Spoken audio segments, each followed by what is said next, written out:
Most people assume ancient foods mattered because people back then simply had fewer choices, fewer stores, fewer supplements, fewer shortcuts. I used to think that too. But after spending more time looking into how these foods were actually grown, prepared, dried, crushed, soaked, and stored, something started bothering me. The same foods kept appearing over and over again, not just in one region, completely different cultures, separated by distance and time, kept returning to many of the exact same ingredients whenever people were exhausted, sick, recovering, or trying to get through hard seasons. And the stranger part is that modern research keeps circling back towards some of those same observations, especially once preparation methods enter the conversation, because that is the detail most people skip right past. Not always the food itself, the handling of it. A lot of these foods look ordinary sitting on a grocery shelf now. Honey is just honey, lentils are just lentils.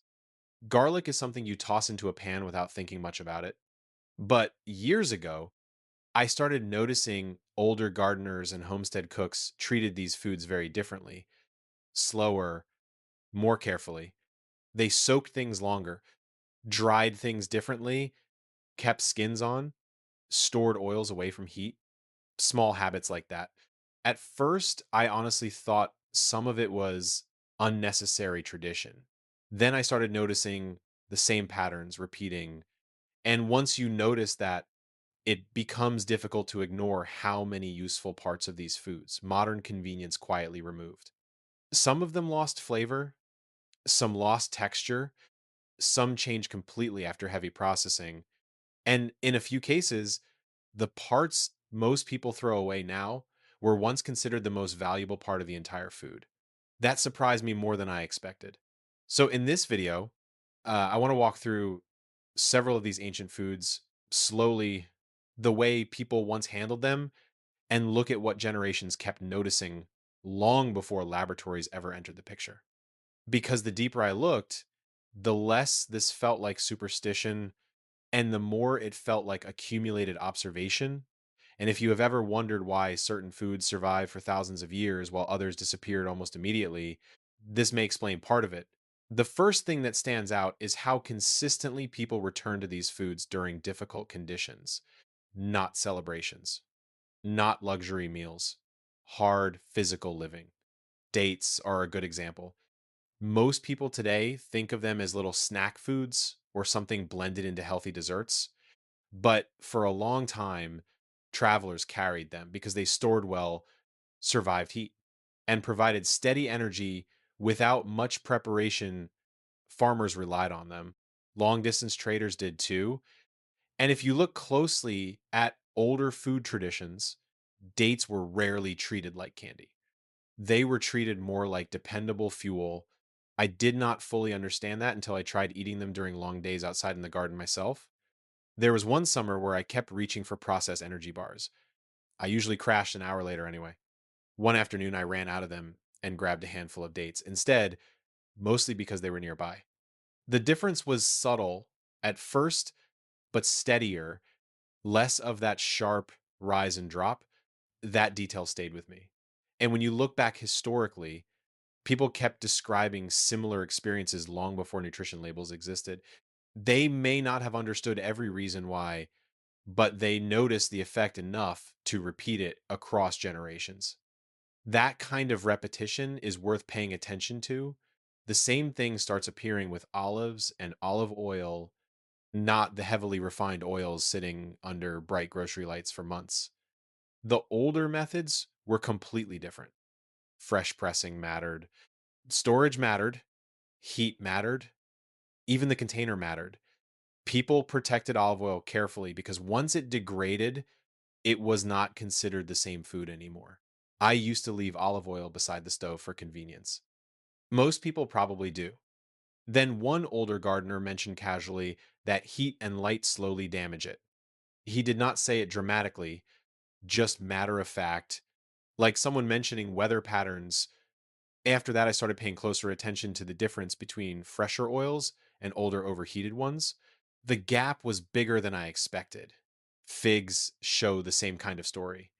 For centuries, they traveled well, stored well, and offered dependable sweetness without requiring heavy processing. But older preparation methods often included drying them naturally rather than forcing them through industrial heat.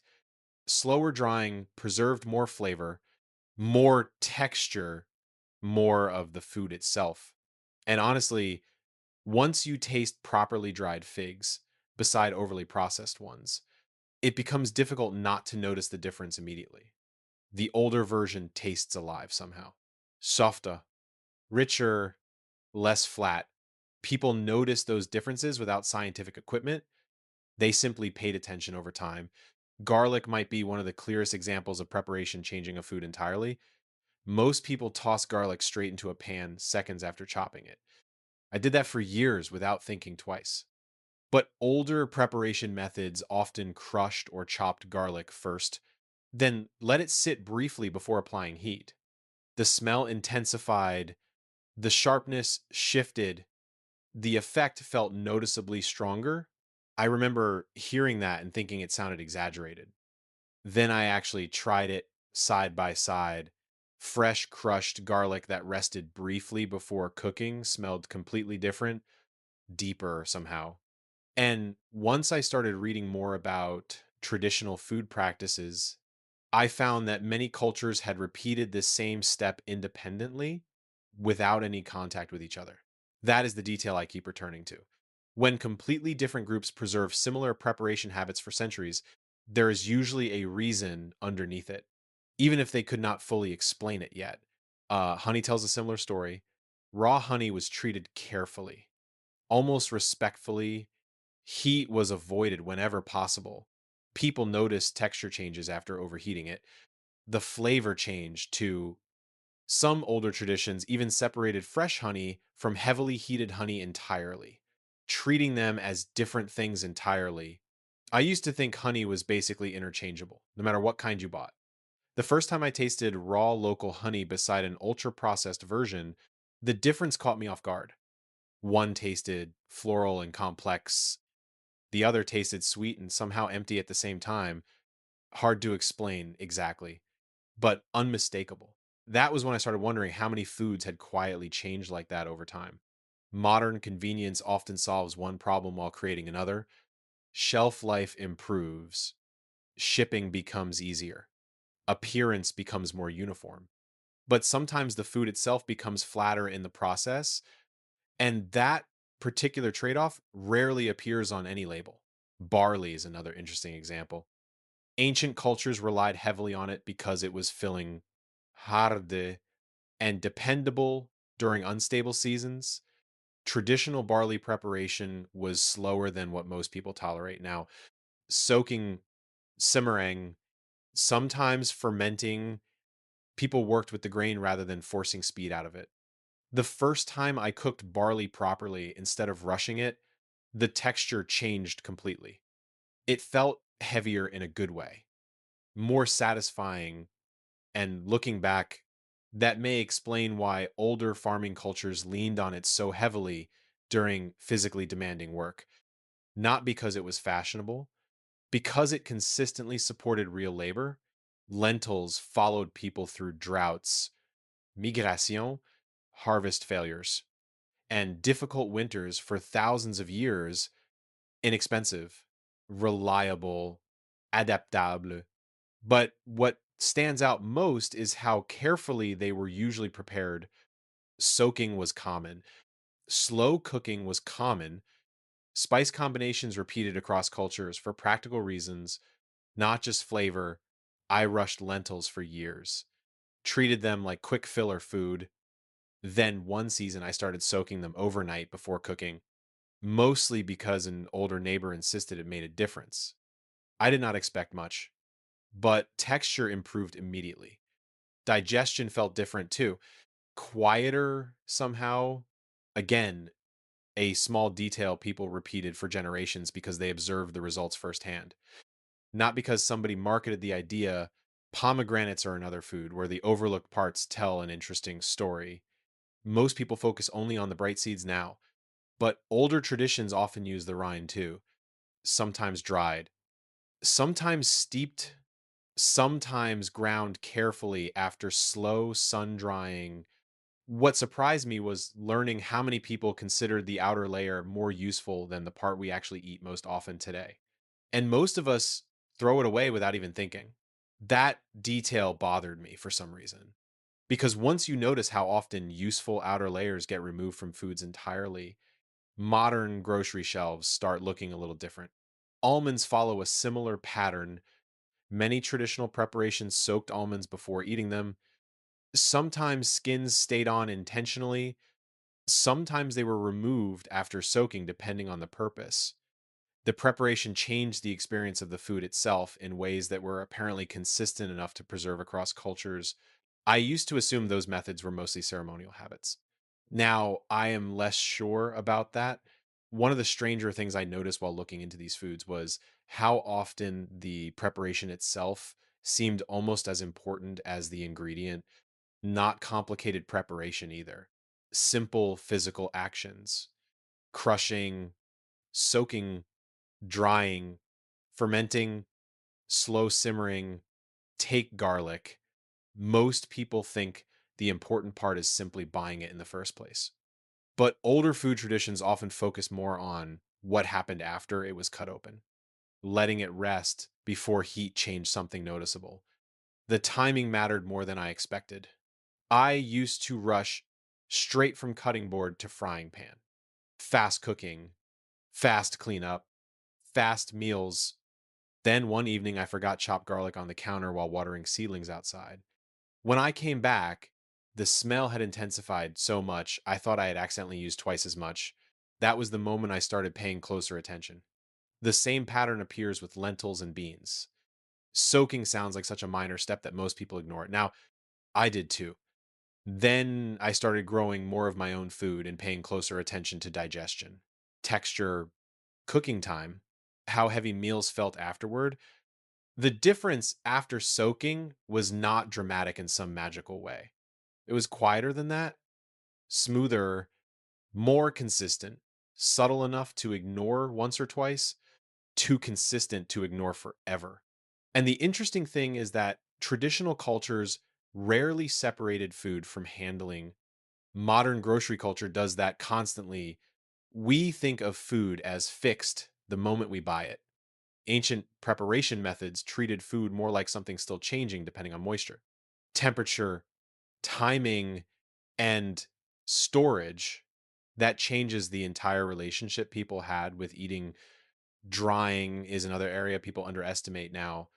When most people hear dried food today, they imagine heavily processed snacks sitting in plastic bags for months. Older drying methods were slower and usually connected directly to preservation after harvest seasons. Figs, herbs, pomegranate rinds, dates, grapes. Even certain roots were carefully dried because people noticed foods behave differently under slow air and sunlight compared to aggressive heat. A gardener once told me something simple that stayed with me. He said fast preservation often preserves appearance better than quality. At the time, I did not fully understand what he meant. Later, I compared slowly dried herbs from a small garden against store bought versions that had been sitting under warehouse lighting for who knows how long. The smell alone explained it immediately. One filled the room almost instantly, the other barely smelled like anything. That was enough. People may not have understood the chemistry behind these changes, but they clearly noticed outcomes strongly enough to preserve these methods for generations. Modern convenience sometimes makes us underestimate how observant people used to be because they had to notice there were no endless replacements available if food quality declined, no delivery apps, no supplements promising shortcuts.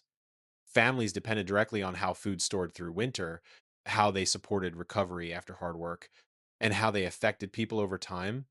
That creates a very different kind of attention. You see this clearly with olive oil. Freshness mattered enormously, protection from heat mattered, dark storage mattered. Once olive oil oxidized or turned stale, people treated it differently. Taste changed, smell changed, texture changed, And those sensory shifts often signal deeper changes people could not fully explain yet. I made the mistake for years of buying giant bottles because they seemed economical. By the time I reached the bottom half, the oil never tasted quite right. Slightly dull, slightly flat. I ignored it for a long time because it still looked fine. We trust appearance more than experience now. Ancient food cultures trusted repeated physical observation instead. The same thing happens with grains. Freshly milled grains behave differently than heavily refined shelf stable products. Outer layers were sometimes intentionally preserved, other times removed carefully depending on storage needs. But what becomes interesting is how often the outer portions contained qualities people clearly valued enough to keep protecting: skins, rins, bran, pits, thick outer layers. The parts most removed by industrial processing were often the exact parts traditional preparation worked hardest to preserve. Even dates tell that story. Older preparations often kept them whole, soft, and minimally altered. Now, many versions are heavily processed into syrups, flavorings, or shelf products that barely resemble the original fruit. I am not saying modern processing is automatically harmful. Some preservation methods solved real problems. Food became safer in many cases, more accessible too, but somewhere along the way, convenience slowly replaced observation. People stopped paying attention to how foods behaved before and after preparation. One older gardener explained it in a way that made sense immediately. And he said traditional cultures spent thousands of years accidentally running food experiments without realizing it. They observed what stored well, what spoiled quickly, what helped people recover after hard labor, what caused problems if prepared poorly. Over time, those observations became habits.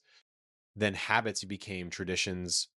And some of those traditions survived because they genuinely worked often enough to keep repeating. Honey fits that pattern perfectly. Raw honey was usually protected from excessive heat whenever possible. Older beekeepers noticed warmth changed texture, smell, and behavior over time. Some even separated honey harvest depending on flower source or season because the qualities varied noticeably. I visited a small beekeeper once who handed me two jars side by side. One had been gently handled and stored cool, the other had been overheated during processing. The difference was impossible to miss. One smelled alive, the other smelled mostly sweet and nothing else. That experience changed how I looked at grocery shelves permanently. Even something as simple as herbs reveals this pattern. Fresh crushed herbs release oils immediately.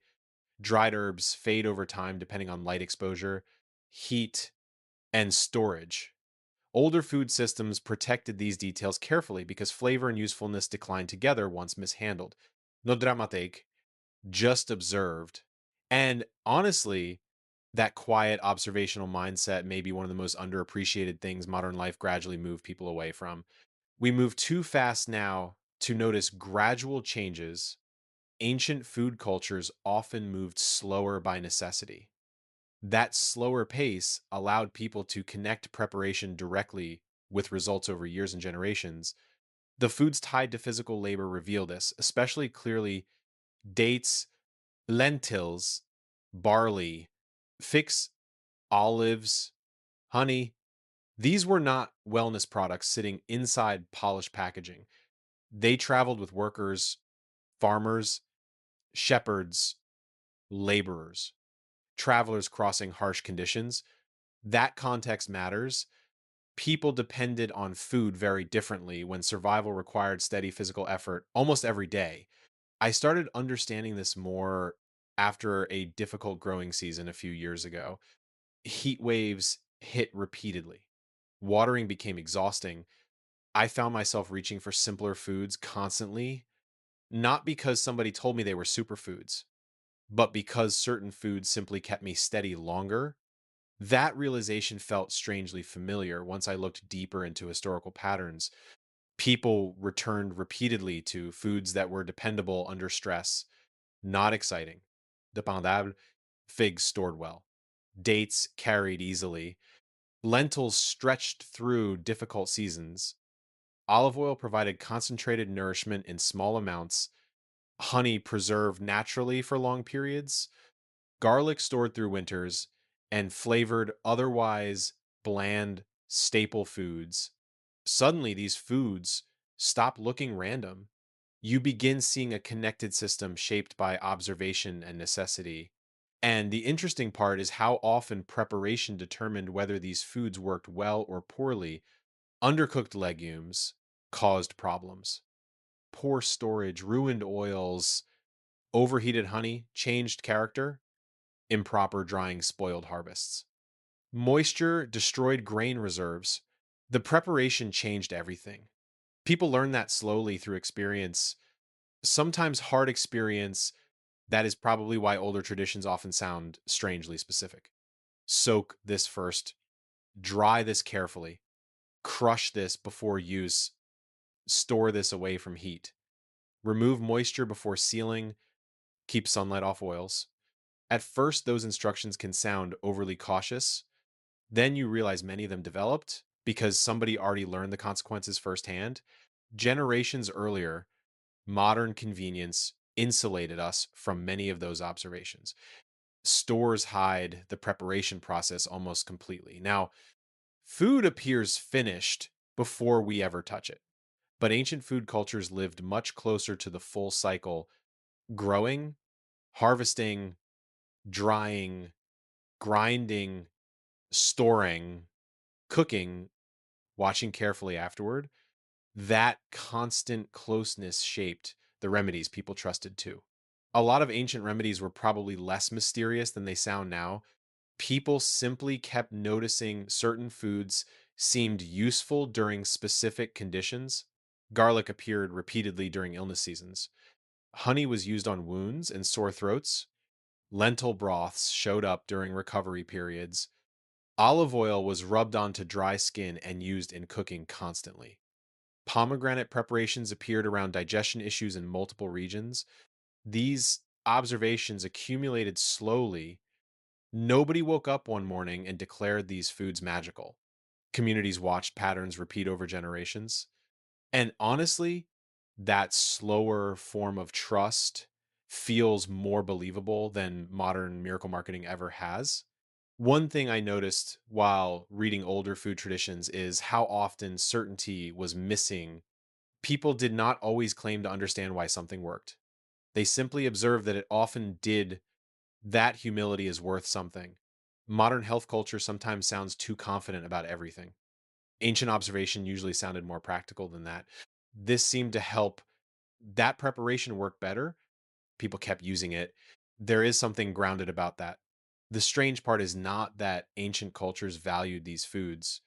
The strange part is how often modern research eventually circles back toward the same observations after dismissing them for years. Not always, not perfectly, but often enough to notice. That was surprising to me. I expected most of these stories to collapse. Once I looked deeper, instead, many became more interesting because the preparation details kept resurfacing. The outer layers mattered, freshness mattered, timing mattered, heat mattered. Take grains. Older grain preparation often involved soaking, fermenting, slow grinding, or using the grain much closer to its original state. Modern refinement removed large portions for shelf stability and texture consistency, not always a bad decision, sometimes necessary for storage and mass production. But the food changed. I remember trying freshly milled grain bread from a small homestead bakery after years of eating mostly commercial bread. The difference in smell alone caught me off guard. Richer, earthier, more filling somehow. Even the texture behaved differently. That was when I realized modern convenience often prioritizes predictability over character. Ancient food systems accepted variation instead: seasonal variation, texture variation, flavor variation. Food still felt alive inside the process. The same realization happened with almonds. For years, I bought heavily roasted almonds without thinking much. Then somebody handed me soaked almonds prepared traditionally: softer texture, different flavor, easier to eat slowly. It felt like an entirely different food. That sounds like a tiny detail until you realize how many preparation differences quietly change the experience of eating itself. And once you notice that grocery shopping changes, you stop looking only at labels and start noticing handling. How was this dried? How long has this oil been sitting near? Heat was the outer layer removed. How fresh is this actually? Nobody taught me to think like that growing up. I learned it gradually through gardening and spending more time around people who still prepared food slowly. The slower pace changes your awareness. You notice smell faster, moisture changes faster, spoilage signs faster, texture differences faster. That awareness probably shaped ancient food traditions more than anything else, not obsession. Attention. One older grower told me something I have never forgotten. He said people once stayed close enough to their food to notice when it changed. That sentence explained almost everything. Modern systems created incredible convenience, but they also created distance. Most people never see drying, fermentation, grinding, pressing, or storage anymore. We see finished products. Ancient cultures saw the entire process constantly. That closeness created practical wisdom. Almost accidentally, people noticed moisture ruining grain stores. They noticed fresh oils tasting better. They noticed soaked legumes cooking differently. They noticed certain foods helping exhausted workers recover more steadily, not because they were chasing optimization, because they were paying attention to daily life. That is why these foods survived. Not every ancient food tradition lasted, many disappeared completely. But the ones that consistently supported people through hard conditions kept returning generation after generation. And once you look at them together, a quiet pattern emerges. These foods were usually simple, minimally altered, carefully prepared, closely observed. Honestly, I think the word superfood sometimes distracts people. It creates the impression that health comes from discovering one magical ingredient hidden somewhere, but most older food systems did not work like that at all. They focus more on relationships between food, preparation, storage, season, labor, and observation. Everything connected. A fig was not just a fig, how it was dried mattered. An olive was not just an olive, how the oil was stored mattered. Garlic changed after crushing, lentils changed after soaking, honey changed after overheating, almonds changed after preparation. And once you notice enough of these patterns together, you stop seeing ancient food traditions as random folklore. You start seeing generations of practical experimentation unfolding slowly across time. Imperfect experimentation. Obviously, people were wrong sometimes too, but enough observations repeated successfully that certain methods survived thousands of years anyway. I honestly think the deeper lesson underneath all of this is not that ancient people discovered miracle foods and not that modern life ruined everything either.